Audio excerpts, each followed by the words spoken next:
தற்போது காவல் நிலையத்திற்கு செல்ல இருக்கிறார் சீமான். அந்த நேரலை காட்சிகள் நமக்கு வந்து கொண்டிருக்கின்றன. தற்போது காவல் நிலையம் அருகே அந்த காட்சிகள், சீமான் கார் உள்ளே வந்துவிட்டது. சீமானுக்காக 30 கேள்விகள் இருப்பதாக தற்போது நமக்கு போலீஸ் அதிகாரிகளிடமிருந்து வருகின்ற தகவல்கள் தெரிவிக்கின்றது. இந்த 30 கேள்விகளும் ஏற்கனவே சீமான் இது குறித்து பேசிவிட்டார். 2023 விசாரணை நடைபெற்றது. தற்போதைய விசாரணை என்பது அண்மையில் நடிகை விஜயலட்சுமி ஒரு புதிய வாக்குமூலத்தை கொடுத்திருக்கிறார். அதில் சில புகைப்படங்கள், சில வீடியோ காட்சிகள், சில ஆதாரங்களை எல்லாம் கொடுத்திருக்கிறார். சில ஊர்களுக்கு சென்ற கடிதங்கள் போன்றவற்றை எல்லாம் கொடுத்திருப்பதாகவும், ரசீதுகள் எல்லாம் கொடுத்திருப்பதாகவும் கூறியிருக்கிறார். எனவே அது தொடர்பான வகையிலே பல கேள்விகளை எழுப்ப இருக்கிறார்கள். இந்த கேள்விகளுக்கு பதிலளிக்கும் அந்த பதிலை வைத்து ஒரு விசாரணை அறிக்கை தயார் செய்யப்பட்டு நீதிமன்றத்திலே ஒப்படைக்கப்படும்.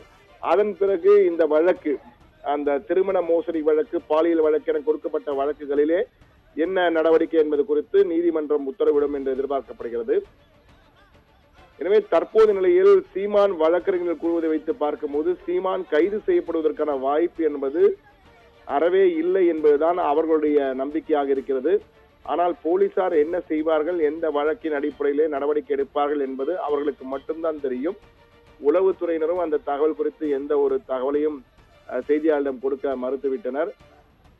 எனவேதான் இந்த பரபரப்போ என்ற ஒரு கேள்வியும் நமக்கு வருகிறது.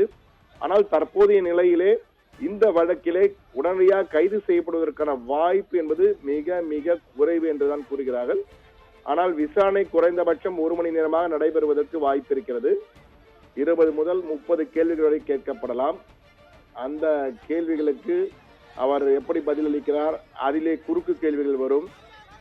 எனவே எத்தனை கேள்விகள் என்பது அதன் முடிந்த ஒட்டுமொத்தமாக எவ்வளவு கேள்விகள் கேட்கப்பட்டிருப்பது பிறகுதான் நமக்கு முழுமையாக தெரிய வரும்.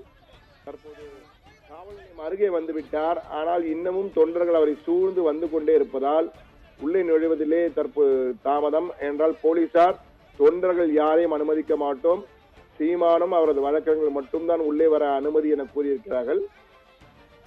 ஆனால் தற்போது நாம் பார்த்து கொண்டிருக்கிறோம், போலீசார் மிக தெளிவாக தொண்டர்கள் பெரும்பாலானை தடுத்திருக்கிறார்கள். ஆனாலும் தொண்டர்கள் தொடர்ந்து அவர் பின்னாலே வந்து கொண்டு, குறிப்பாக மகளிர் தொண்டர்களும் தற்போது இருக்கிறார்கள் அந்த இடத்திலே.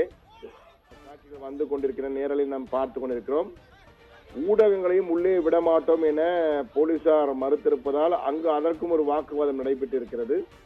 நாத்தாக்கவினரும் உள்ளே நுழைந்திருப்பதால் ஒரு பரபரப்பான சூழல்.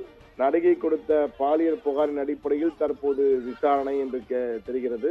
காவல்துறையுடன் நாம் தமிழர் கட்சி தொண்டர்கள் வாக்குவாதம், தள்ளுமுன்று என்ற சில காட்சிகளும் அரங்கேறியது. தற்போது சீமான் உள்ளே கீழே இறங்கி நடந்து வர வேண்டும் என போலீசார் கூறுகின்றனர். ஆனால் தொண்டர்கள் ஏதோ கூற தற்போது மற்றும் ஒரு சிறு தள்ளுமுள்ளு வாக்குவாதம் என்று அரங்கேறி கொண்டிருக்கிறது.